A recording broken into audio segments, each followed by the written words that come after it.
Hey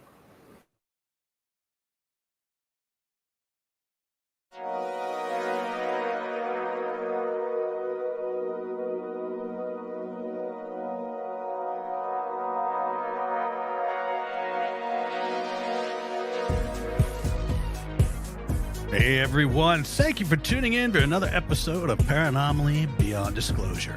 We are a weekly podcast focusing on the paranormal, the supernatural, and the metaphysical. Join us for thought-provoking discussions on paranormal phenomena, conspiracies, and all things unexplained as we talk to researchers and investigators about ghosts and hauntings, UFOs and aliens, urban legends, cryptids, and so much more. Please be sure to like, subscribe, and follow to receive notifications when new content is made available. You can also visit us at www.paranormallypodcast.com for more content and information, including all our social links. I thank you again for watching and or listening, and we hope to see you for the next episode of Paranomaly Beyond Disclosure. So grab yourself a drink and a snack. Turn the lights off on the way back. Find yourself a nice comfy spot and enjoy this episode of Paranomaly. Stay with us, folks.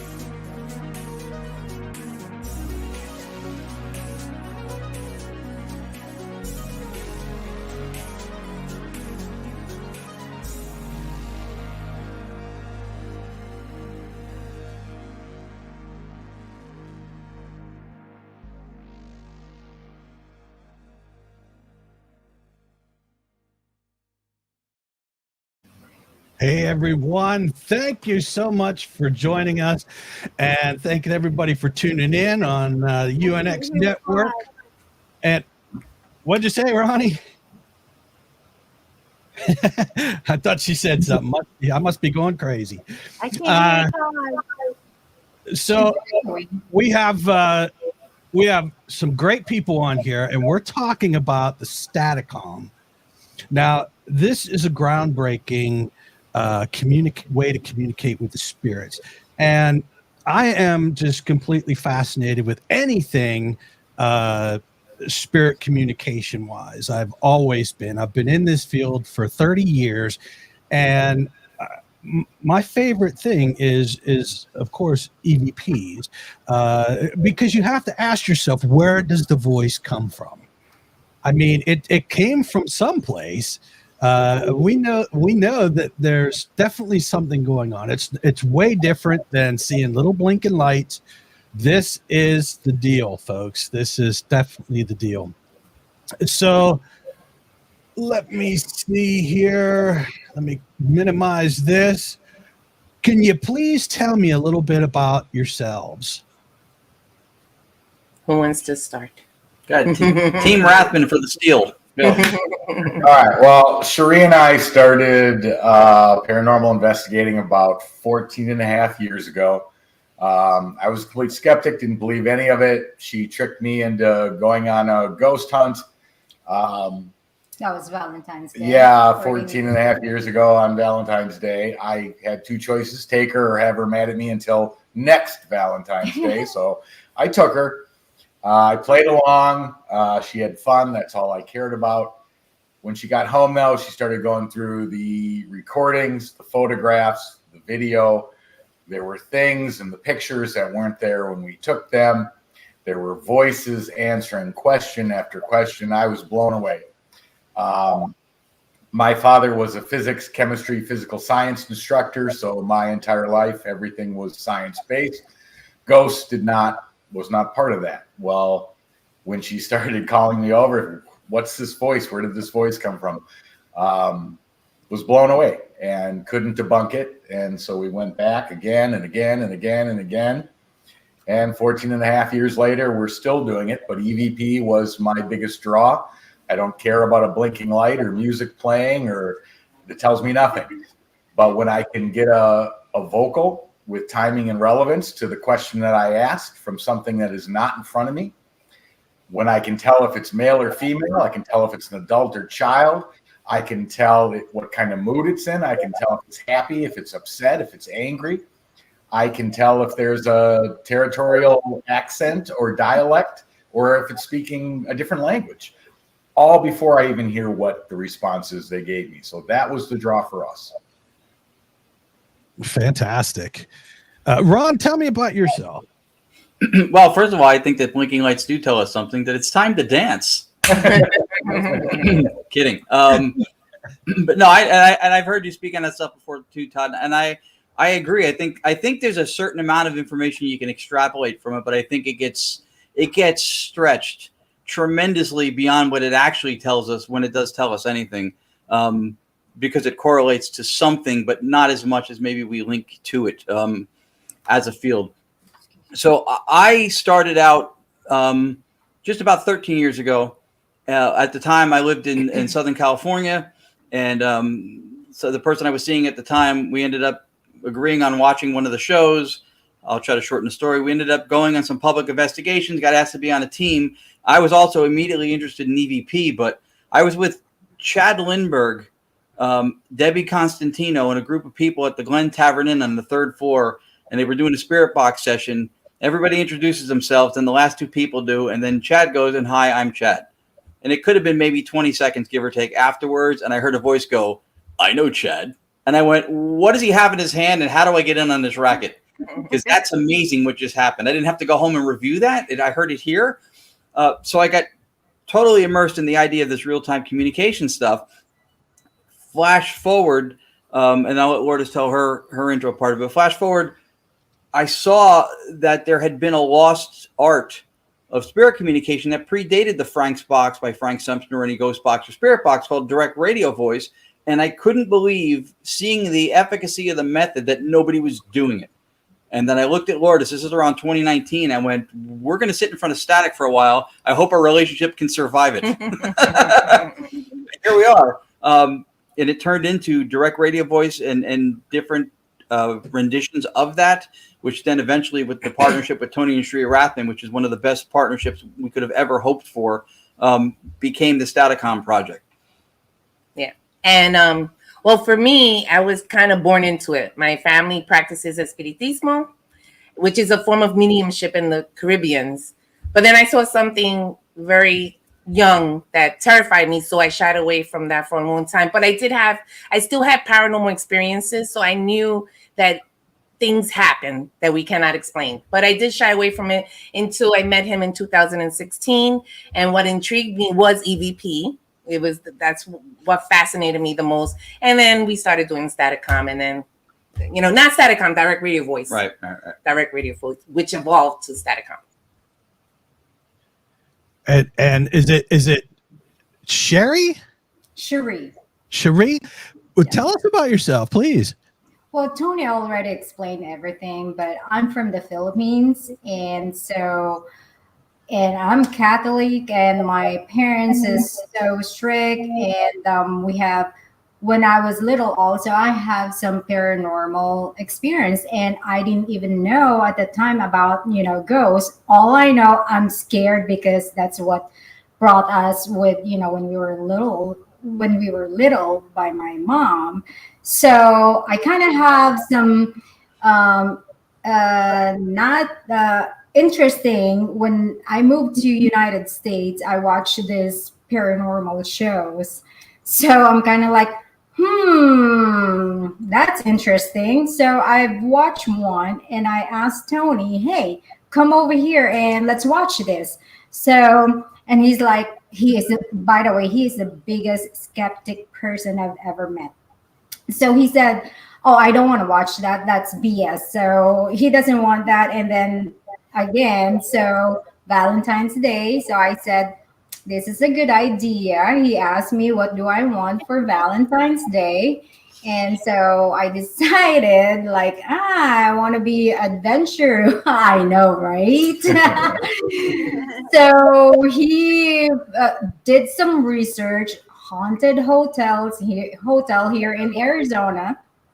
And so we started, that is our first one investigation. Yes. Which all of my evidence, I asked him. And then that was my first capture. I've captured full-bodied apparition. Yeah, on the first investigation, what she kept bringing to me. Like I said, I was blown away. My mind was just spinning, and I'm like, I gotta find reasonable, logical explanation for this stuff, and I couldn't. Yeah. So we went back again and again. I said, well, maybe there were events we weren't aware of, voices were coming through. None of that was the case. And every time we went back, we investigated that one location over 50 times. We just got more and more and more each time. And it's close to our work. That's why we can go every weekend. We were going there weekends after work. We spent a lot of money. We did, okay. But that's okay. It was worth it. Worth it. Yeah, absolutely. Now, Ronnie, she's not on here a lot. But she does love to come on. Certain guests, Jim, he had a family,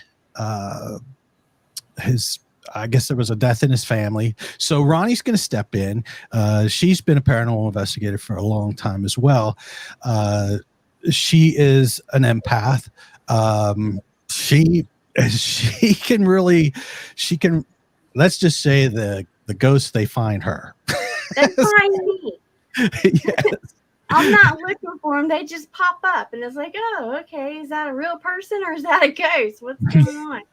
So, yeah. So, guys, let me ask this question.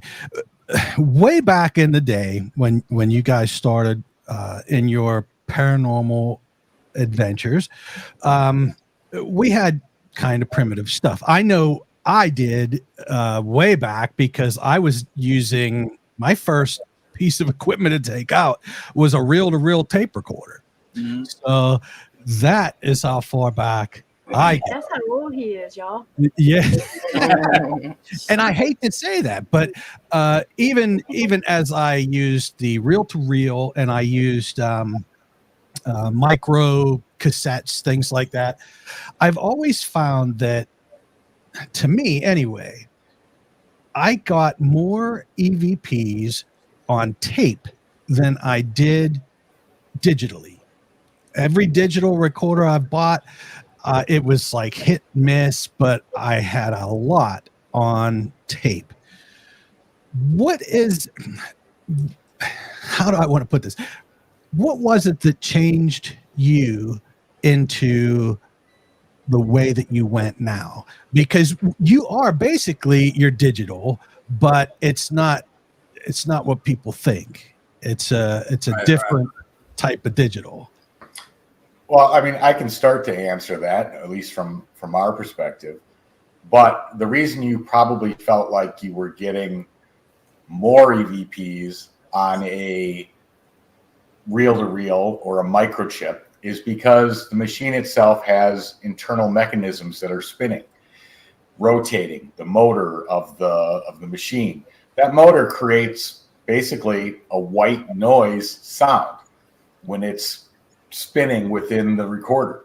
That acts as a background white noise structure for EVPs to be left. It's a base structure that EVPs can form on top of, which white noise has been used to bring out additional EVPs. It's been used in medical equipment to detect signals that are undetectable. And that's basically what we did with the Staticom project. But the reason, at least in my impression, why we went down the road we went down is because technology is evolving so fast today. You know, you buy something 6 months later, it's obsolete and there's something brand new out. But that progression of different filtrations, of being able to adjust sound that you normally couldn't do, but you can now through a computer, is what allowed us to go down the road that we went down. Yeah, to tag on to that, and that was perfectly said. The other thing that's interesting is because of the fact that we have a technological component to what we do with the software and the filtration and slowing down of live white noise, which the slowing down part is a first in ITZ history that we did that. The flow of white noise would be slowed down. The foundation of what we're doing comes from having a reverence and an understanding of who did what before us, because there is a certain cultural concept that everything that happens now, we are far more advanced, far superior than those, be it our parents or the generations before us, that there's some kind of a linear progression. But if you look at ITC, direct radio voice clearly had an efficacy, a method that I've never seen a ghost box match, yet it was lost because it wasn't on television. So the substrate for what it is we do is an older, simplistic, just basic foundational white noise method for the audio support that came out of EVP research. What we did with live filtration in the moment of contact versus when people take it home and do it in review, and then the slowing it down, that was because we believed that the voices were happening more prevalent than even the pioneers may have realized. Oftentimes they reported losing voices for a couple months, a year. And we thought, because we think that this happens through resonance, that if you don't have enough natural resonance at the time that you're doing a session, you may not hear what's actually there. So we brought the review process to the moment of contact. But foundationally, what we do, basic, old school, from direct radio voice, it would use a vacant AM short medium wave channel, and that was it. And when we started in 2019, that was all we used, and we got voices, and it did start to grow. The technology, as Tony mentioned, has been instrumental in moving it forward to the point that we get voices so consistently and so much clearer now because we took the review and moved it to the contact moment. Right. So we just basically took an old style method, brought it back, and modernized it pretty much. That's what we did. Wow, that's awesome.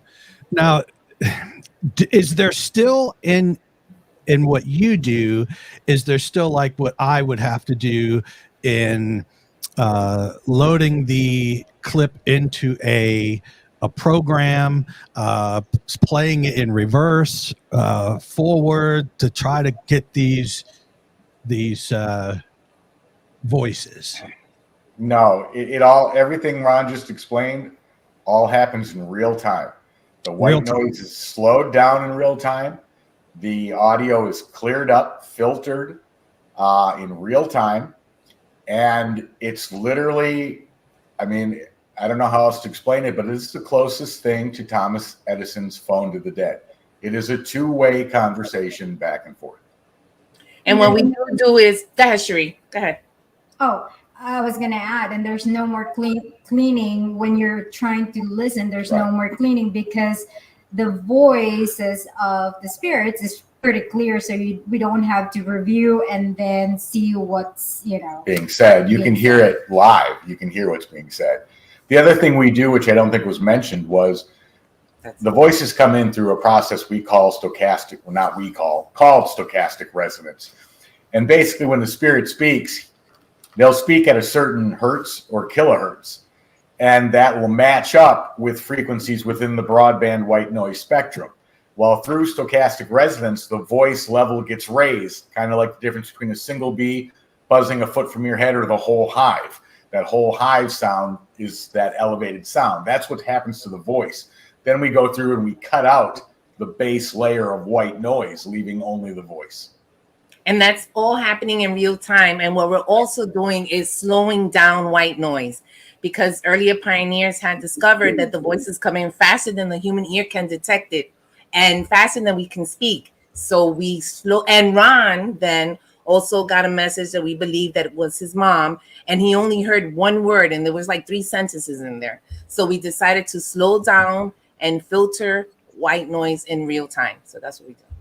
Wow. That is super cool. Where do we get one? $1 million to have. So, question comes up a lot. I've been watching these videos of you guys for quite some time now. I have been very, very interested in this. This is, like I said, I love anything communication with the spirit. Even old school, where you ask the question, you wait, and because it's like we had all said, where did the voice come from? So what I want to do, I had seen this one video that you guys did, and I'm going to play this video because this video blew my mind. It was I still at this time am blown away by this clip. So let's see if I can do this clip here and everybody can hear it. Yeah, go ahead. Can you hear it? No. Okay. Hold on 1 second. Yeah, I'm still blown away by this. It is to me just fascinating.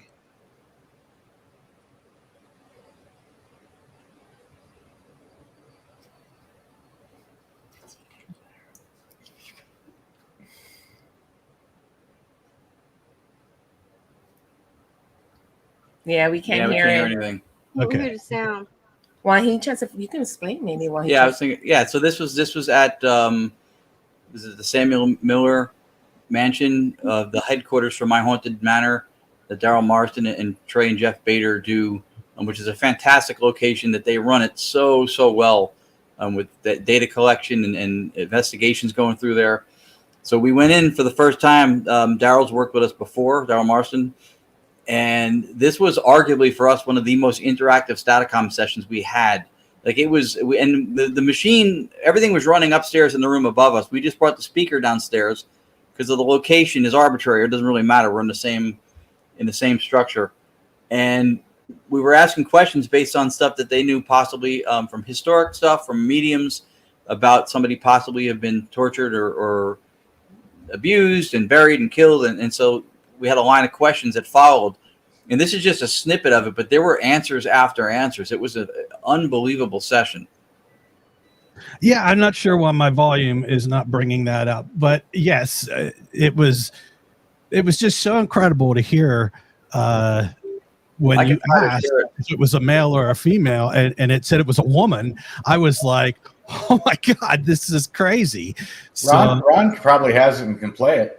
Yeah, he's gonna look for it now. Yeah, it's so funny. I actually almost have the same video open. I'm right. Yeah, give me a second. I could probably share it. Yeah, you have to share whole screen and audio or something. It's a whole. Yeah, hit the present, share entire screen, and then check the audio button on underneath. All right, so that's that. Because this is a great clip. All right, present screen, share screen. I'm narrating like this is exciting, and it's not, but I'm doing it anyway because I'm a talker. All right, so it'll be in the waiting room. There it is. So when you're ready, I'll switch over to that. There you go. So we don't get that whole ripple effect. You see it? Yep. All right, let me know if you don't hear it. You can hear it. If they started digging, what would they find?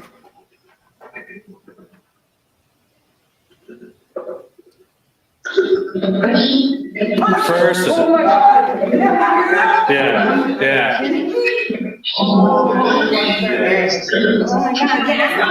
it a male or a female person? Good question. I think it's Male or female? Woman. Woman.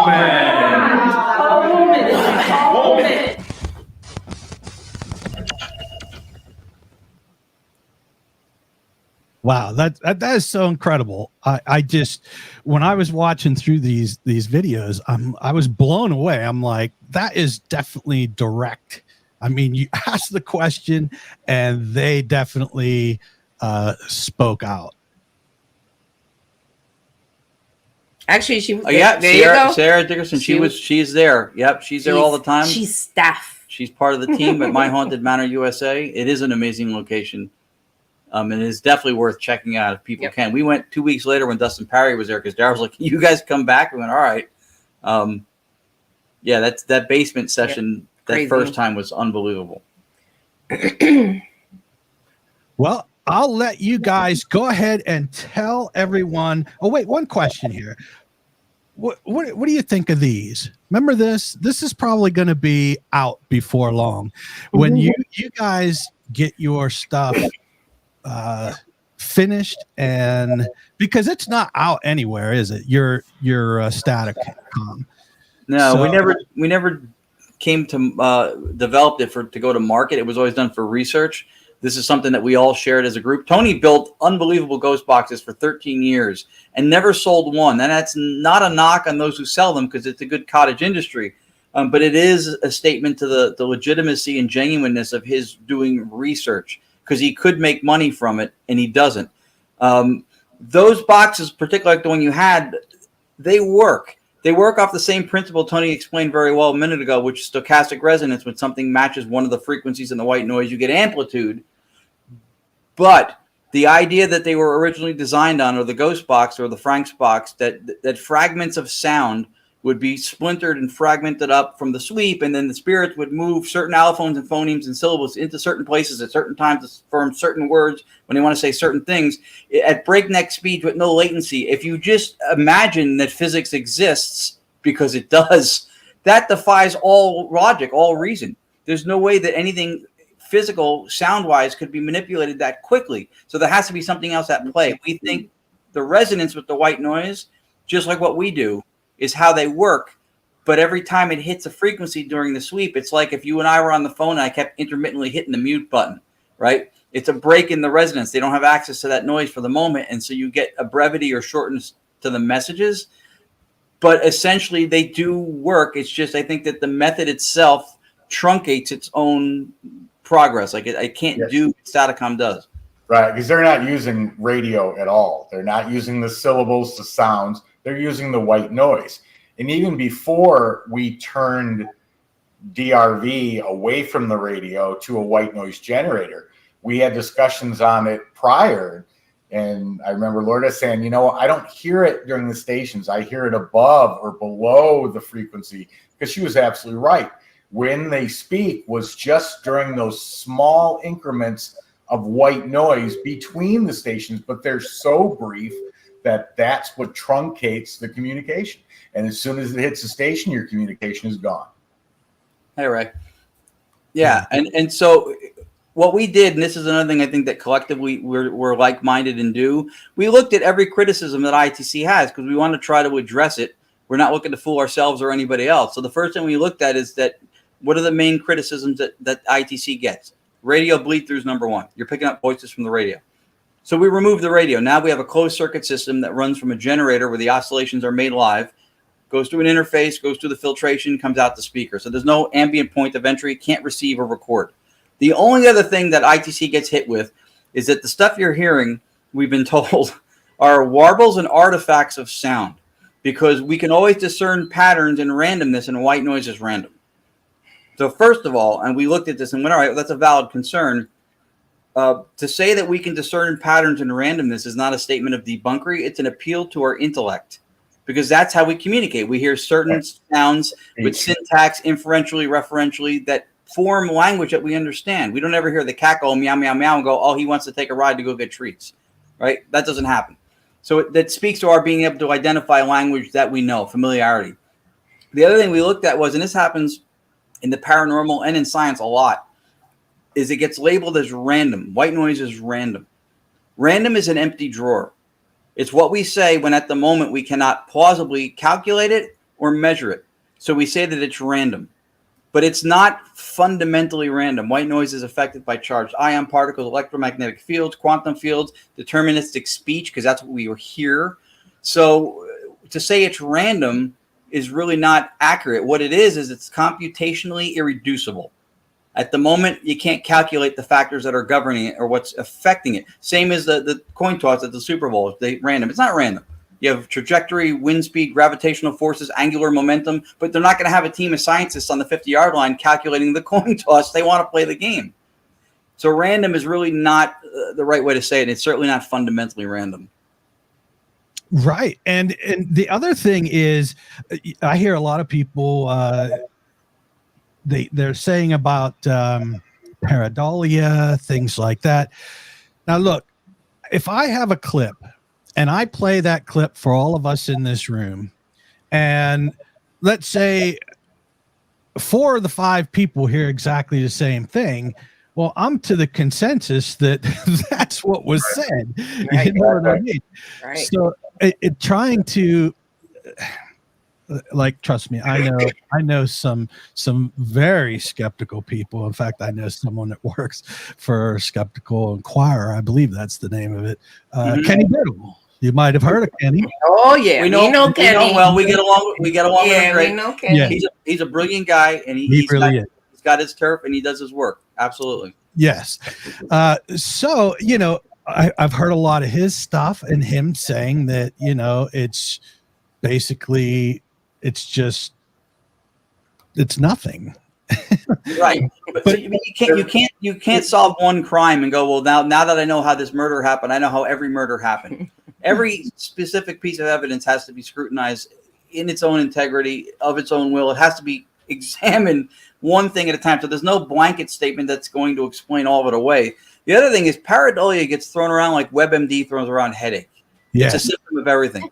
If at the level people are hearing audio phenomena in this field, and it's pareidolia and it's nothing, all of it, if it's that epidemic, then you would have to have data, sufficient data, to show that this happens to people in day-to-day life. You can't say that pareidolia is predatory only to spooky stuff when you're listening to it. There has to be somebody walking into their office at work, and then the boss goes, "You're fired," and they go, "What? A raise? Fantastic. I'm sorry, pareidolia, my prescription ran out."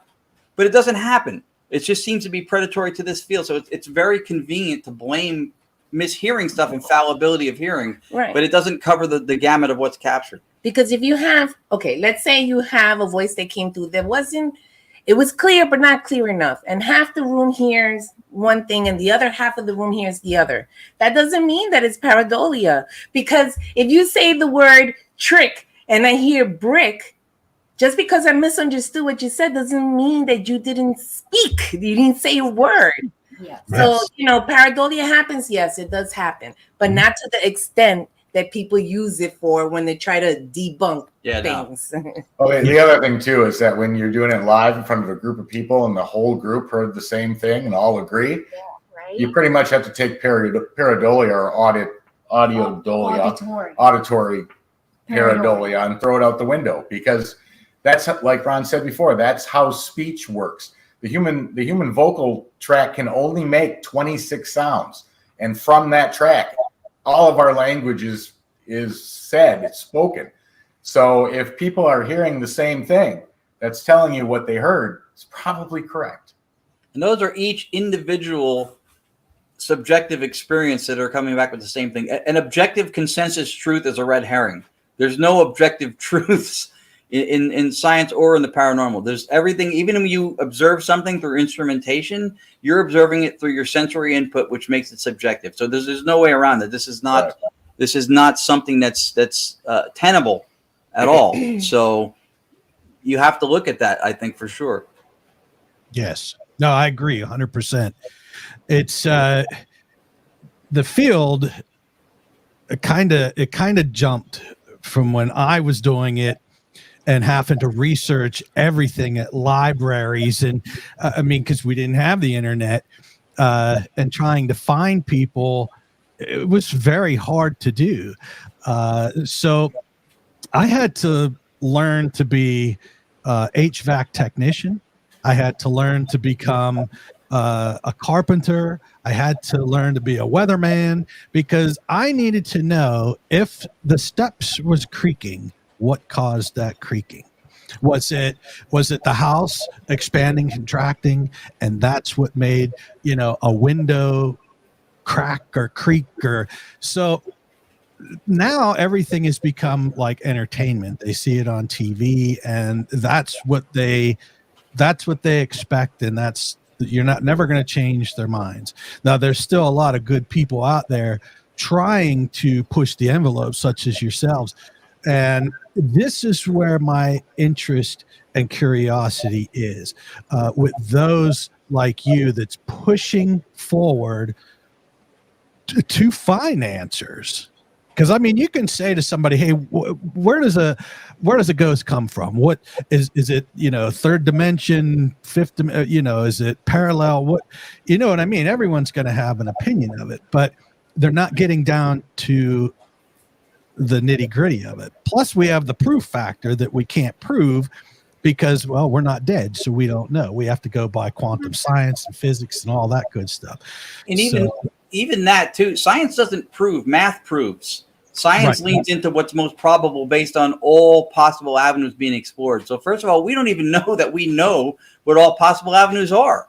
We work within the constraints of the ones that we think we know. Second of all, and this is important, and our group took on a philosophical consciousness position, a philosophy of mind called analytic idealism, because whether or not people in the field know it, they're operating off of a philosophy. They have a metaphysics, right? And metaphysics does not mean spiritual woo-woo, which has kind of been where the field has taken it. It actually means literally that which stands behind the physics.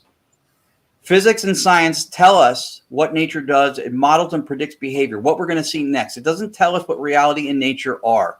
That's a philosophical argument. And so we took a position on looking at an ontology or a study of beingness to see what do we think reality is, because we're told this stuff isn't real, but nobody who says that or argues against that takes the extra step to define what they think reality is. You have to know what you think it is in order to think something is or isn't real. So we looked at that, and from that we adopted analytic idealism, which makes the supernatural natural, which makes the paranormal quite normal.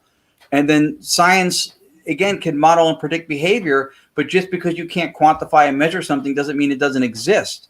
We know everything we know, directly or indirectly, through acquaintance, by experience. Everything through experience. So if you can't measure or calculate something, doesn't mean it doesn't exist. What is the length of my love? Right? What is the height of my thoughts? Right? You can't quantify these things because qualities and quantities are not interchangeable. These are two insoluble things as far as trying to mesh them together. One, the quantities, in fact, describe the qualia or the qualitative experiences that we have, right? And when you put science first in trying to define reality, you're putting the territory after the map, right? The map is inferential and inferential. It points to something. That's why it has meaning. You can't take the map of New Jersey and from that pull the state of New Jersey. Right. So what's the description can't precede the thing described. We're looking at what the thing described is. Yes. And that's what we need. And I'm so glad that you guys are pushing forward, because this is very important. A lot of the paranormal speculation. Yeah. So with you pushing those boundaries, it is clearly becoming more scientific with a better understanding and more proof. Yeah, and if I can too, because I saw the comment by Tim Vickers, who's another very well-researched individual. I know he's within Kenny's crew, and again, they do thorough work.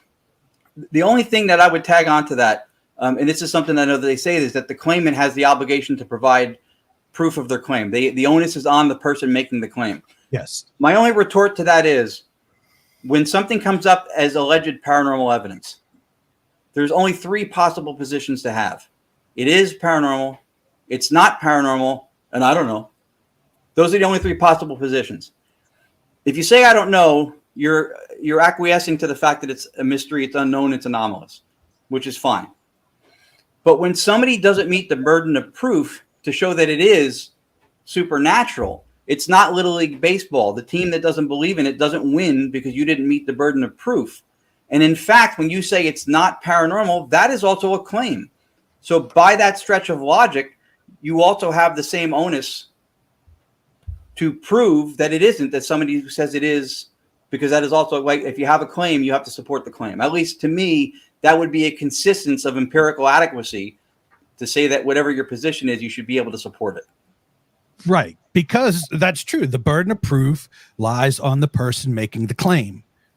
So if you're going to make the claim, then you have to have some sort of, it doesn't have to be physical proof, but at least have a hypothesis of where you're going with that.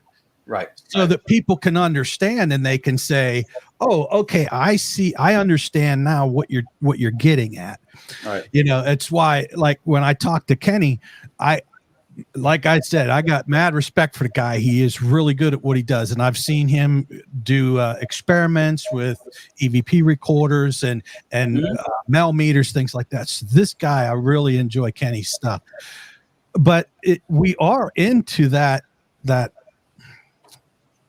the proof. Where is the proof? You know what I mean? But a good hypothesis is perfect if you can come up with a logical explanation of how something works. Right. Then people can get behind it. And this is where metaphysics comes in handy, because in order to, you have to have some kind of an idea of what you think stands behind the physics, right? Because proof, again, is not something that science or philosophy does. They inform each other. And I agree with Tim's last comment that I don't know doesn't mean they don't believe it's paranormal. That's true. Yeah. We try to vet the authenticity of it the best we can, but when you declare a position, you should at least try to support it. And I think the field is riddled a lot with spiritual bypassing. Ghosts just know how to do it. Ghosts just do this. That's a portal on the stairs. That's a demon under the stairs, and nothing to substantiate that at all is even be wrong, but have a position. But no, and there's a lot of that. Yes, I agree. So when you guys started putting this together, you know that you wanted to advance the field, and you knew, because of your thought processes and collaboration with each other, you wanted to make something, I don't want to say easier. Well, yeah, it would be easier. You want to make spirit communication easier, correct? I mean, that's one way to put it. I wouldn't say that was the way we did it. The spirit communication came from, pioneers within the ITC development. We worked off of what the best method was, and then upgraded that to clear it, to make it easier to hear, to make it more understanding. What I think you're referring to as far as making it easier is we drew a direct path from what we were getting to how we believed it was occurring, not circumventing the route based on, well, if this happens, this happens, but literally a direct line. This is happening because of this.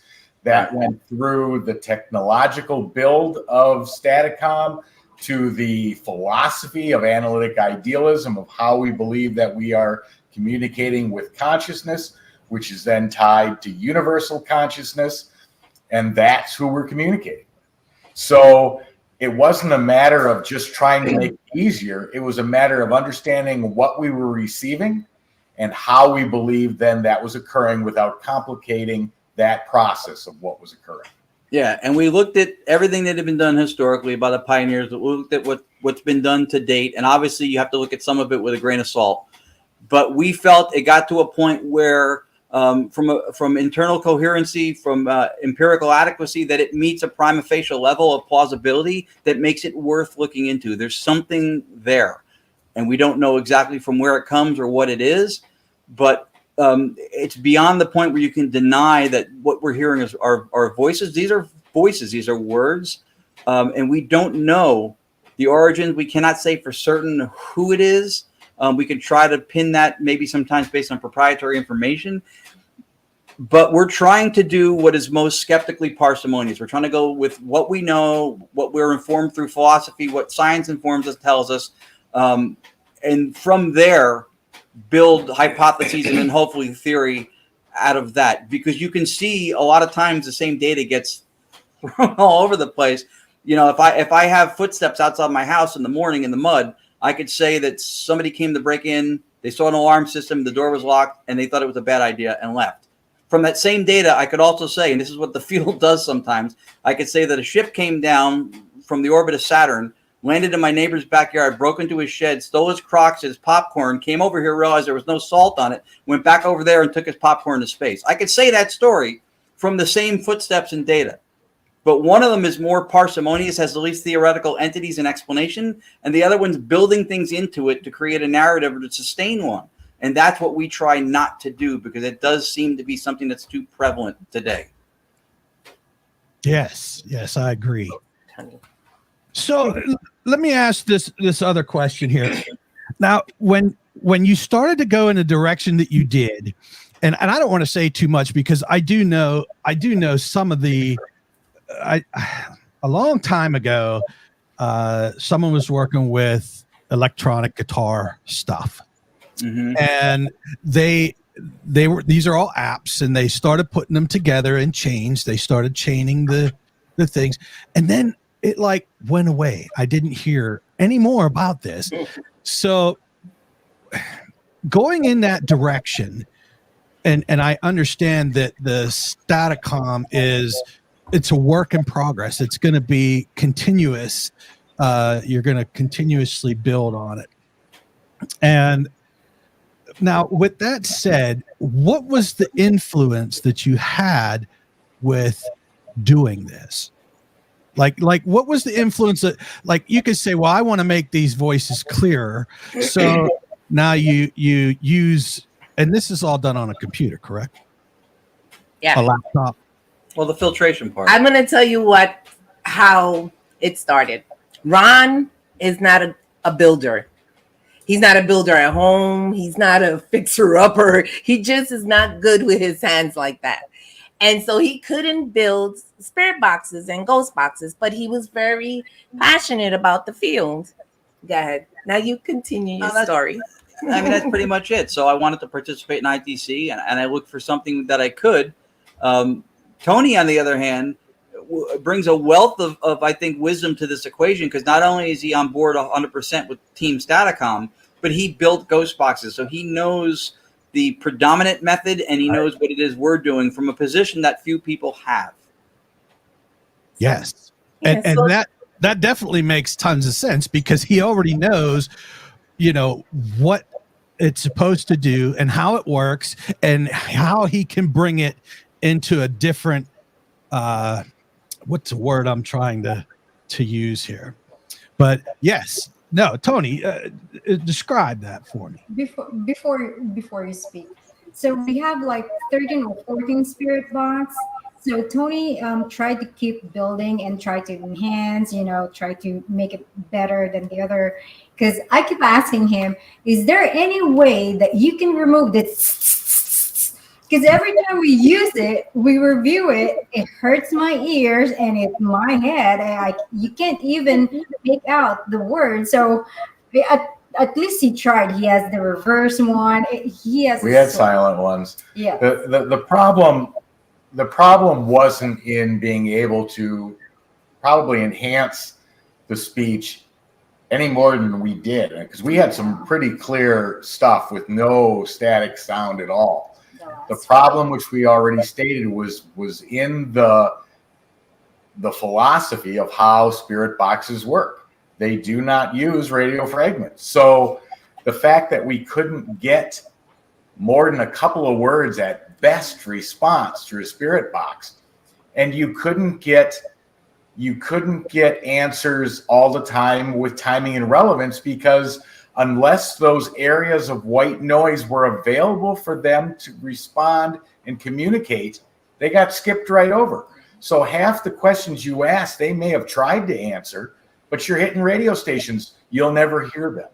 When we heard DRV for the first time, and I saw Ron and Lourdes getting full sentence answers, that's what completely, we haven't touched the spirit box in 2.5 years, 3 years now, because we're working with DRV and now today Staticom, because the communication is direct. I'll ask a question, the answer shows up. It's not limited by fractions of a second.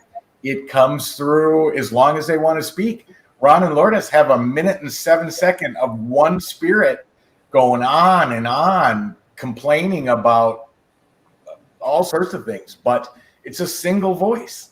And that has never happened with the spirit box, which is why we left the spirit box mentality back and moved forward with white noise. So let me ask this, Tony. Was it trying to remove the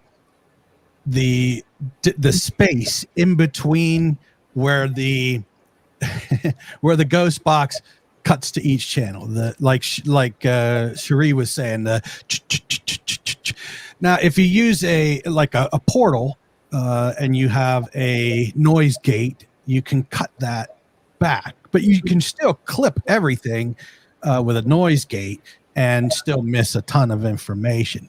Well, two things. One, if you're pulling it from a radio, you can't control the white noise, where Ron said we are literally slowing down live white noise because they'll communicate so fast your brain will never even pick it up. Mm-hmm. So we literally now take live white noise generated from a white noise generator and slow it down. Then we filter it. But the radio stations don't need to be there at all. Radio is not needed. No broadcast is needed at all. You only need white noise. Yeah. The point of the radio is to get the phonetic snippets, correct? Yes. And that's supposed to be so that spirits can latch on to that and form words or something. Or manipulate them and move them around. But the irony is, and this is how circular our reasoning in the field has gotten, people will buy this radio that sweeps through frequencies to get those snippets.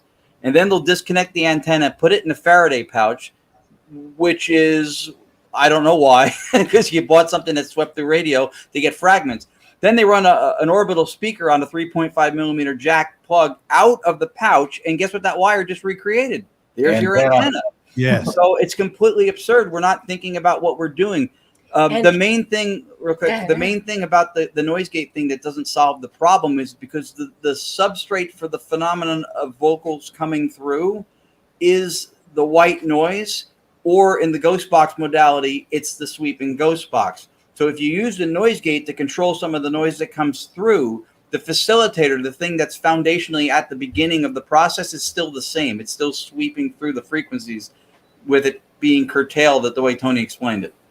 And all I was going to add, go ahead, Lord. Well, I just wanted to add, and we believe that the white noise is what they're going through, not because we just believe it. We had experiences that led us to that conclusion. We did a investigation in a mine, deep within the mine, when we were doing direct radio voice, and we couldn't get radio signals, and we got voices through the white noise. And then Tony also did an experiment using a white noise machine, which then they imprinted on the chip quarter, which led us to, know that we couldn't use a white noise machine, and led us to the white noise generator. So this is experiences that we had that's leading us to believe that they're actually using the white noise and not the radio sweep. So it was easier just to bypass the ghost box altogether and use just the white noise, correct? That's how direct radio voice started before there ever was a ghost box. And arguably, I don't know why it was some kind of an ephemeral phenomenon that just is no longer around, but it really was the most efficient form of communication I've ever seen in this field. But because it wasn't on television, it fell out of favor for whatever reason. Wow. And yes, that's absolutely correct. And if some of these these ghost shows would have continued to use that, you would have seen it. So okay, well, let's show us what this thing can do. How are we doing on time? Yeah, because we have another podcast. It starts at 9. At 9. Oh my goodness. We're late. We will have to do a part 2 here. We'd love to. All right. Hey, Tony, thank you so much. Cherie, thank you. Lourdes, thank you. Ron, thank you so much. Definitely, we have to have a part 2. Yeah. Anytime. We can do that. Anytime. Anytime. Thanks for having us. Yes. Yes, thank you so much. All right. Bye-bye, everyone. Have a good night.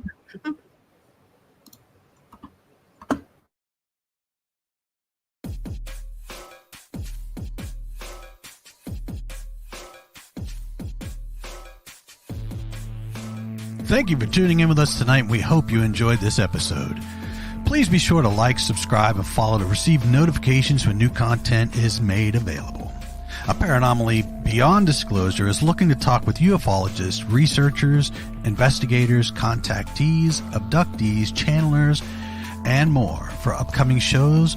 Or if you have stories, photos, videos, questions, suggestions, or comments, please contact us through Messenger or email us at paranormallypodcast@gmail.com. You can also visit us at paranormallypodcast.com for more content and information, including all our social links. I thank you again for watching or listening, and we hope to see you on the next episode of Paranormally Beyond Disclosure.